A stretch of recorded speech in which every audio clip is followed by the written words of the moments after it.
கர்த்தர் ஆபிராமை நோக்கி, நீ உன் தேசத்தையும் உன் இனத்தையும் உன் தகப்பனுடைய வீட்டையும் விட்டு புறப்பட்டு நான் உனக்கு காண்பிக்கும் தேசத்துக்கு பேயா.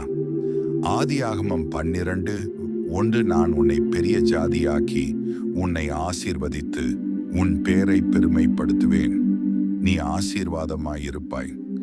ஆதியாகமம் 12:2 உன்னை ஆசீர்வதிக்கிறவர்களை ஆசீர்வதிப்பேன், உன்னை சபிக்கிறவனை சபிப்பேன்.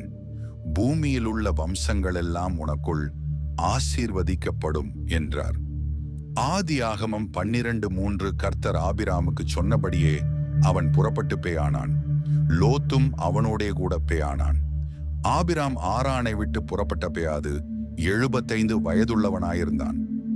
ஆதியாகமம் 12:4 ஆபிராம் தன் மனைவியாகிய சாராயையும் தன் சகோதரனுடைய குமாரனாகிய லோத்தையும் தாங்கள் சம்பாதித்திருந்த தங்கள் சம்பத்தெல்லாவற்றையும் ஆரானிலே சவதரித்திருந்த ஜனங்களையும் கூட்டிக் கொண்டு அவர்கள் கானான் தேசத்துக்கு புறப்பட்டு பேயாய் கானான் தேசத்தில் சேர்ந்தார்கள்.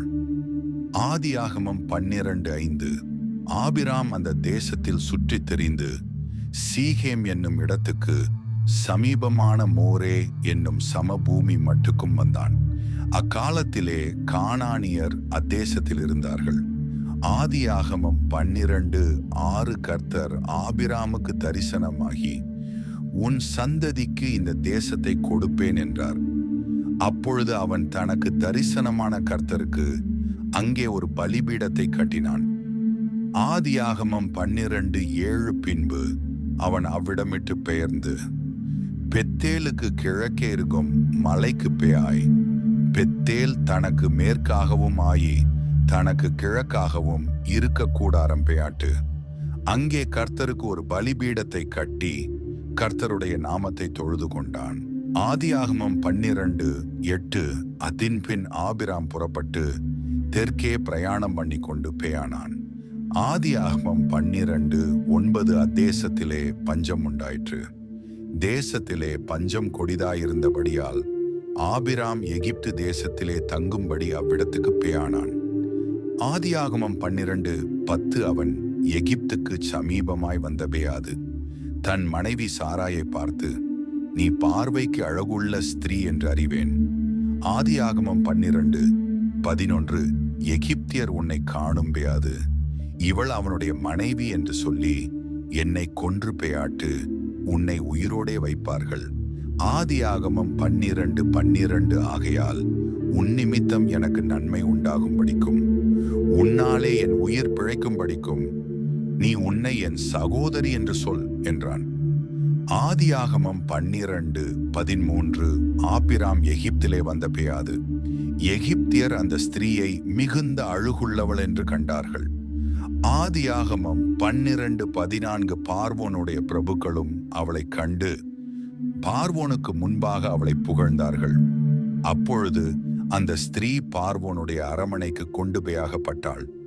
ஆதியாகமம் 12:15 அவள் நிமித்தம் அவன் ஆபிராமுக்கு தயை பாராட்டினான். அவனுக்கு ஆடு மாடுகளும் கழுதைகளும் வேலைக்காரரும் வேலைக்காரிகளும் கோழிகை கழுதைகளும் ஒட்டகங்களும் கிடைத்தது.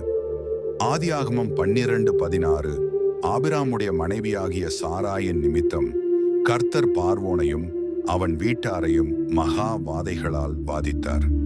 ஆதியாகமம் 12:17 அப்பொழுது பார்வோன் ஆபிராமை அழைத்து, நீ எனக்கு ஏன் இப்படி செய்தாய்? இவள் உன் மனைவி என்று நீ எனக்கு அறிவியாமற்பேயானதென்ன? ஆதியாகமம் 12:18 இவளை உன் சகோதரி என்று நீ சொல்ல வேண்டுவது என்ன? இவளை நான் எனக்கு மனைவியாக கொண்டிருப்பேனே, இதோ உன் மனைவி, இவளை அழைத்து கொண்டு பேயா என்று சொன்னான். ஆதியாகமம் 12:19 பார்வோன் அவனை குறித்து தன் மனுஷருக்கு கட்டளை கொடுத்தான். அவர்கள் அவனையும் அவன் மனைவியையும் அவனுக்கு உண்டான எல்லாவற்றையும் அனுப்பிவிட்டார்கள. ஆதியாகமம் 12:20